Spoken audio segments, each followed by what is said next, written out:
Hey everyone, and welcome back for another deep dive. Yeah. Today we're going to be heading to the Himalayas. Ooh, exciting. Yeah, right. To investigate one of the most enduring mysteries in the world, the Yeti. Oh man, the Yeti. Yep. So cool. And the really cool thing is we've got this awesome YouTube video to guide us. Ooh. Yeah, it's got everything, Yeah. like ancient legends and first-hand accounts from explorers and even some scientific expeditions that have tried to track down Wow. this elusive creature. I mean, it's really got it all. I'm already hooked. I know, right? What I find really fascinating about the Yeti is that it's not just, a cryptid. Right. It's like a full-blown cultural phenomenon. Absolutely. So we're not just going to be looking at, is it real or not? Yeah. We're going to be diving into the myths, the science, maybe even a little bit of psychology. Oh, I like it.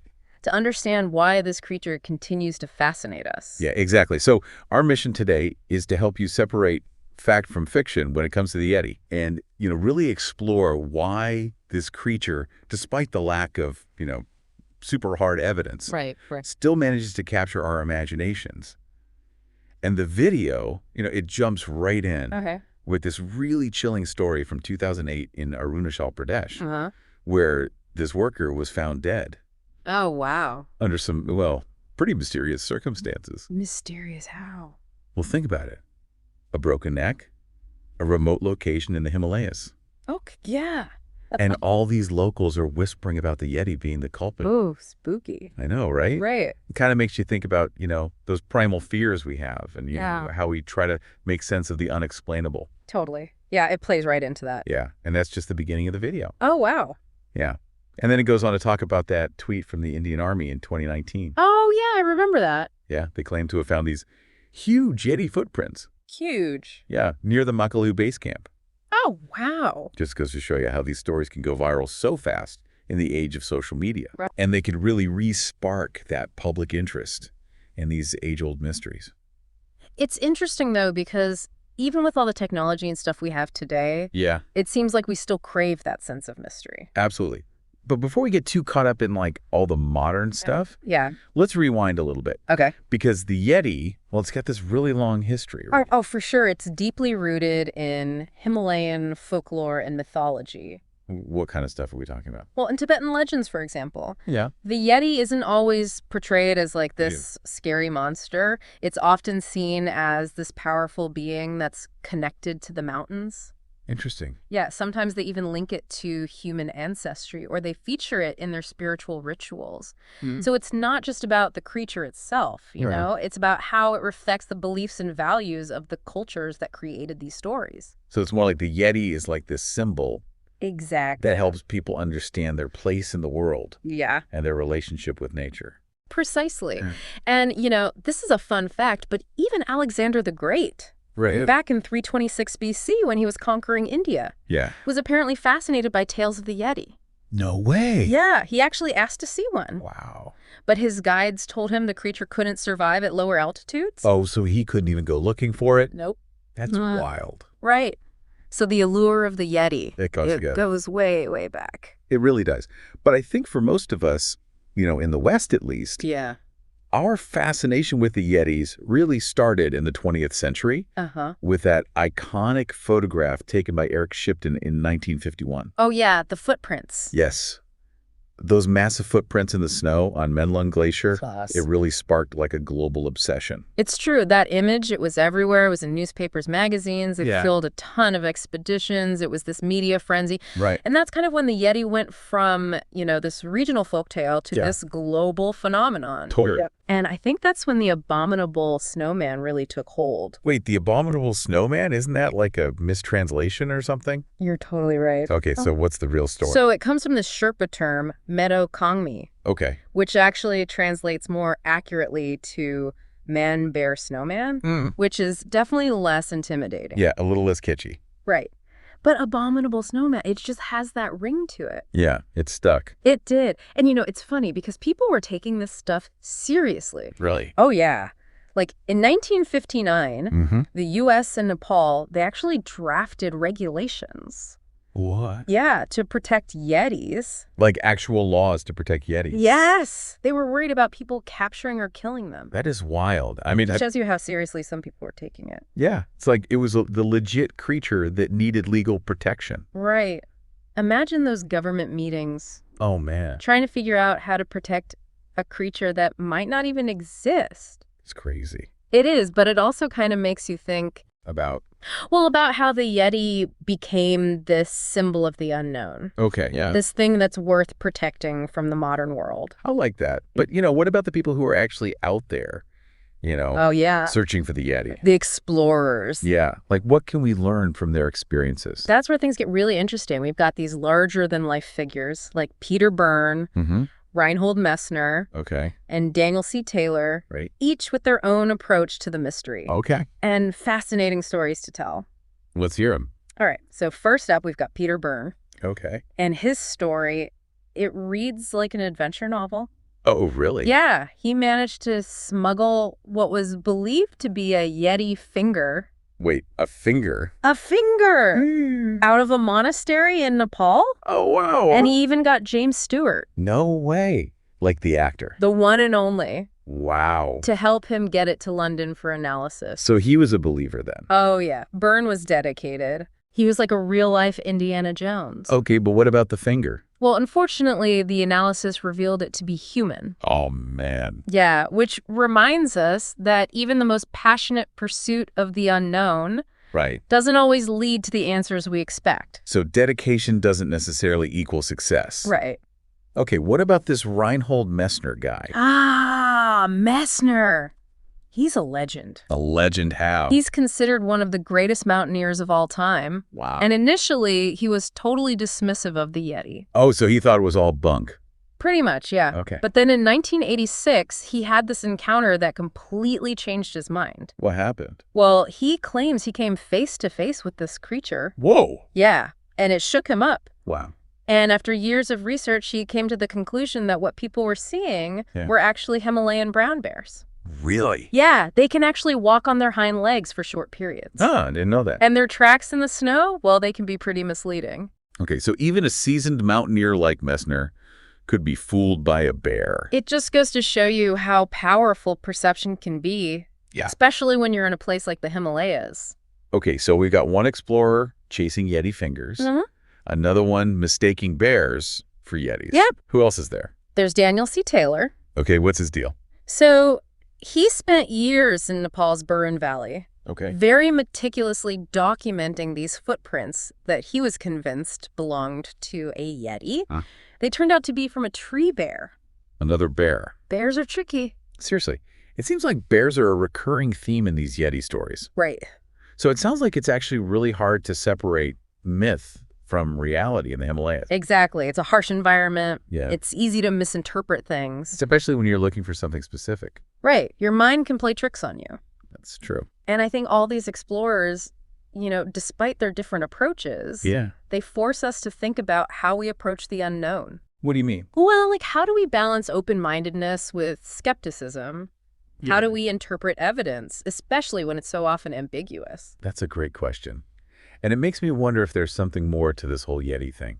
What do you mean? I don't know. It seems like it's more than just expeditions and footprints and stuff. I think you might be right. Like, what else is there? I think it's time to bring in the science. Ooh. Oh, and maybe even a little bit of psychology. All right, let's do it. Let's get scientific. Sounds good to me. Okay. So we've got these amazing stories and, mysterious footprints and stuff. Yeah. But what does, actual science have to say about the Yeti? Yeah, that's the real question, right? Yeah.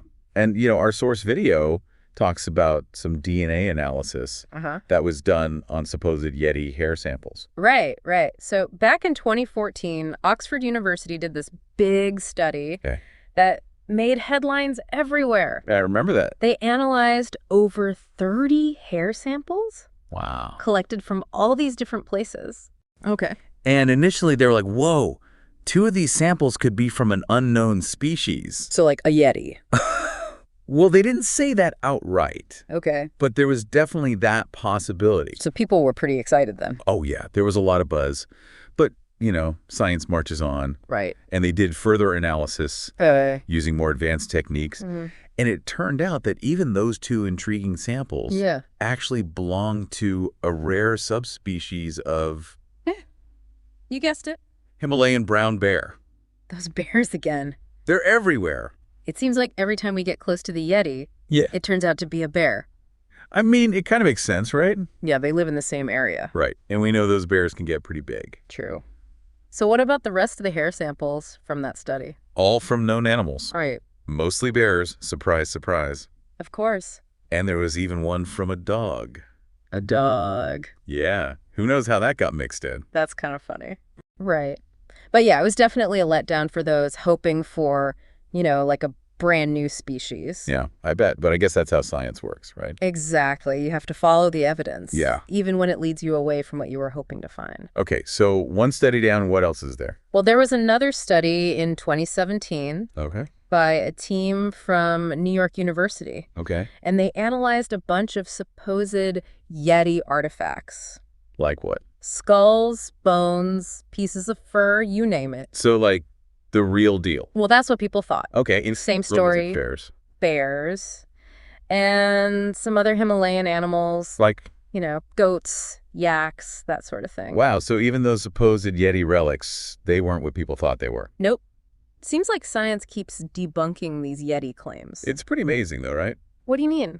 Well, we live in this age of technology and scientific advancements. Yeah. But we're still trying to figure out this mystery that's been around for centuries. It's true. The Yeti, it just keeps us guessing. And, what about that worker's death in Arunachal Pradesh? Oh, yeah, the one from the beginning of the video? Yeah, that was pretty creepy. It was. But even that story, well, it seems like it doesn't hold up under scrutiny. What do you mean? Well, apparently, the police report, it never even mentioned Yeti footprints. Really? Yeah, and that hair...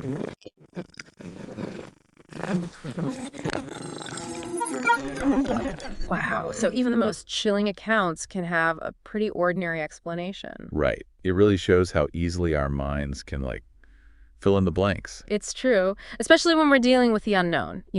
We tend to look for patterns, explanations. Even if they aren't really there. Exactly. It's how we make sense of the world. And it seems like smartphones haven't helped to clear up this whole Yeti thing either. You'd think with everyone having a camera in their pocket these days, right, we'd have some clear evidence by now. Yeah, like a photo or a video, something definitive. Right. But nope, nothing. I mean, it's pretty hard to maintain a creature's mystique when everyone's walking around with a high-definition camera. Seriously. So it seems like science is telling us that the Yeti is probably a myth. Yeah, the evidence is definitely pointing in that direction. But then why are we still so fascinated by it? That's the million-dollar question, isn't it? I think it speaks to something deeper. Deeper how? Well, we humans were drawn to the unknown, the mysterious. Yeah. It's like a part of us wants to believe that there's still something out there that we haven't figured out yet. I get that. It's like that thrill you get from a good ghost story. Yeah. Even if you don't actually believe in ghosts. Exactly. There's something about the unknown that just sparks our imagination. I think you're right. And with the Yetis, it's not just about being scared, right? Right. It's connected to this idea of the wild, of nature being untamed. Yeah, like this pristine world that's untouched by humans. Exactly. It's like we long for a simpler time. Yeah. A time when we were more connected to something bigger than ourselves. I think you've hit the nail on the head. Like the Yeti represents that for us. It does. And in a world that feels increasingly complex, where we're constantly bombarded with technology and information. Right. It's overwhelming sometimes. It is. And the Yeti, it offers this escape, this glimpse into the extraordinary. I like that. So even if it's not real in the literal sense, it represents something very real about the human experience. Our need for wonder, our fascination with the unknown. Exactly. It's pretty cool when you think about it that way. It is. So maybe instead of trying to prove or disprove the Yeti's existence, we should be asking ourselves what this myth can teach us. Okay, I like that. So what can it teach us? Well, for one, I think it reminds us to be humble. Humble how? Well, to acknowledge that we don't know everything. Yeah. That there's still a sense of wonder to be found in the world. I can definitely get behind that. Me too. Okay, so the Yeti might not be real. But that doesn't mean our fascination with it is a waste of time. Not at all. I mean, think about all the amazing things we've learned. Like what? Well, we've explored the Himalayas. Yeah. We've studied animal tracks and behavior. We've even looked at DNA evidence. Exactly. And all of that adds to our understanding of the natural world. And sometimes, even debunking a myth can be a valuable scientific endeavor. It definitely can. Okay, so I have one last question. Shoot. Is there any, real-world creature, even an extinct one, that could have possibly inspired the Yeti legend? That's a great question. And there is one intriguing possibility. Okay, tell me. It's called Gigantopithecus. Gigantopithecus, what's that? It's this extinct ape that lived millions of years ago. All right. And based on the fossil evidence, it was estimated to be, get this, around 10 feet tall. Whoa, 10 feet. That's huge. Huge. And it weighed hundreds of pounds. That's definitely a creature that could leave a lasting impression. Right. So do scientists think this Gigantopithecus could have lived in the Himalayas? It's possible. They've found fossil remains in regions that are relatively close to the Himalayas. So it's not totally out of the question? Not at all. So maybe, just maybe, the Yeti isn't totally made up. Okay, I like where you're going with this. Maybe it's like a distorted memory of an encounter with a real giant ape. A real but extinct giant ape. Exactly. It's like a legend that's rooted in reality. Right. But over time, the story got exaggerated, embellished. And bam, the Yeti is born. It's certainly a possibility. It's amazing how these myths and legends can sometimes have a basis in reality. It's true. They often reflect something real. Yeah, even if it's been twisted and turned over time. And that's what makes them so fascinating to study. I completely agree. So we might not have a definitive answer to the Yeti question. Right. It still remains a mystery. But I think we've explored it from every angle. We've looked at the myths, the science, the psychology, the history. The whole shebang. And, even if we never find definitive proof, I think the journey itself has been totally worth it. I agree. We've learned so much along the way. And for me, that's what these deep dives are all about. It's about the exploration, the learning, the open-mindedness. Exactly. And who knows? Maybe someday a new discovery will come along. Oh, that would be amazing. Right, and it'll totally rewrite the Yeti story all over again. Until then, the mystery continues. It does. And I think that's part of the magic. It keeps us wondering, keeps us exploring. And who knows, maybe that's the real treasure all along. Beautifully said. So after going through all that, where do we even begin to, process all this Yeti stuff? Well, I think one of the biggest things to take away from all this is that sometimes it really is about the journey, not the destination. We may never truly know for sure if the Yeti exists or not. Right.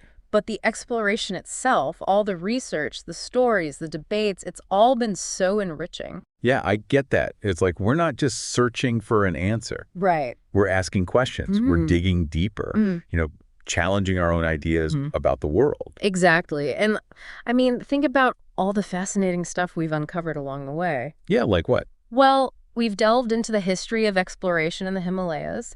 We've seen how a legend evolves over time. Yeah. We've seen how science and folklore, they kind of intertwine and clash. Right. And we've even gotten a glimpse into why we as humans are so drawn to mystery and wonder. It's true. It's like the Yeti has become this, this lens through which we can view all these different facets of human experience. That's a great way to put it. And, it makes you wonder, well, are there other myths and legends out there that can teach us similar lessons, about ourselves, about the world? That's a really interesting thought. Because, every culture has its own unique stories, its own mysteries that have been passed down for generations. Exactly. And a lot of times, those stories can reveal something really profound. Profound how? About the people who created them. Oh, okay. Their values, their fears, their hopes, it's all woven into these narratives. Yeah, it's like a window into their worldview. It is. And I think it reminds us of what? That storytelling, it's a really powerful tool. Powerful how? Well, it's a way for us to connect with each other. Yeah. To make sense of the world around us, and maybe even to inspire us to go out there and explore the unknown. I love that. And I think that's what's so amazing about life in general. What do you mean? Well, that there's always this potential for discovery. Yeah. The fact that we don't have all the answers. Right. And the possibility that something extraordinary could be just around the corner. I couldn't agree more. That's what keeps things exciting. It does. So Maybe the Yeti is just a myth? Maybe. But our pursuit of its mystery? Yeah. Well, that's definitely enriched our understanding of the world and ourselves. Yeah. And sometimes that's more valuable than any definitive answer. I think you're absolutely right. Well, hey, thanks for joining me on this deep dive. It's been a pleasure. I hope you enjoyed the journey as much as I did. Me too. It's been an amazing exploration. And remember, keep exploring, keep asking those tough questions, and never lose that sense of wonder. Wise words. Until next time, happy adventuring.